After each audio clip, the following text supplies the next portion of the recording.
আপনাদের দোষটা আমাদের উপর বলে ছড়াই দিয়ে বলেন যে পিছিয়ে পড়া। আপনারা যে পিছিয়ে রেখেছেন এটা তো খেয়াল করেন না আমাদের, আপনারা এখানে এসেছেন। তো এখন এই সিডিয়াম হিল ট্যাক্স সম্পর্কে যদি আপনাদের কোনো ধরনের প্রশ্ন থাকে, চুক্তি অচুক্তি বিচুক্তি কোনো যা কিছু থাকে, আমি সব কিছু উত্তর দেব। আজকে আপনাদের ফ্রি অ্যান্ড মানে ফ্রি ডে যে কোনো কিছু প্রশ্ন করতে পারবে।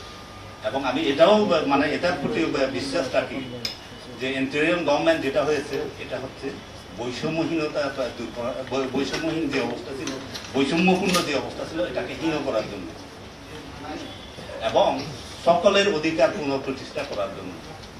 এবং এখানে আমাদের প্রত্যেকের আমরা যদি অনুভব করে থাকি যে সে ইয়ে হচ্ছে, ডিপ্রাইভ হচ্ছে, সেটাকে রিকনস্ট্রাক্ট করার জন্য।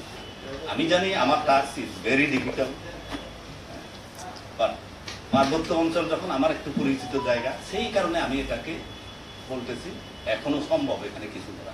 যদিও আপনাদের টান পার্বত্য এলাকায় গেলে আপনারা এখনো বলবেন যে এত পেছনে কেন, ইয়েস, এগুলোর উত্তর পরে দেবো আপনাকে। এই এলাকাকে কিছু করার দায়িত্ব হচ্ছে আমি ছাড়াও আপনাদের সবার, কারণ এই এলাকা হচ্ছে 10% এই দেশের।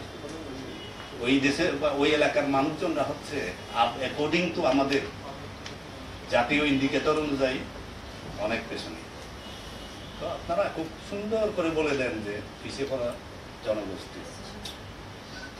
আমি এটাকে একটু বিনয়ের সাথে বলতে চাই আর কি। আপনারা আপনাদের দোষটা আমাদের উপর বলে ছড়াই দিয়ে বলেন যে পিছিয়ে পড়া।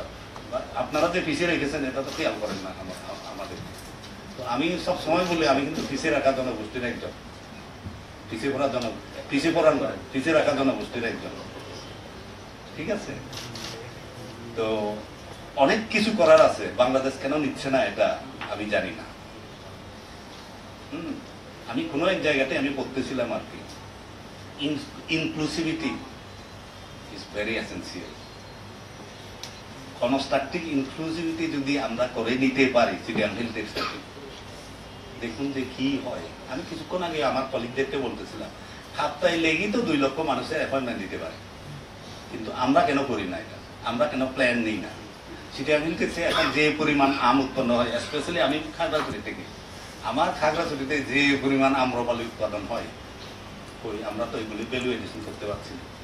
দেখলাম এই গত আন্দোলনের সময় ওখানে মানে পাহাড় সম আম পচে গেছে, আমরা কিছু করতে পারি, কারণ নিয়ে আসতে পারে না এদিকে। আনারস পচে গেছে, অনেক কিছু পচে গেছে, তা হতেই পারে, হয়েছে, এটা নিয়ে আমার কোনো ইয়ে নাই। কিন্তু ওগুলোকে আমরা অন্যভাবে প্রসেস করতে পারি।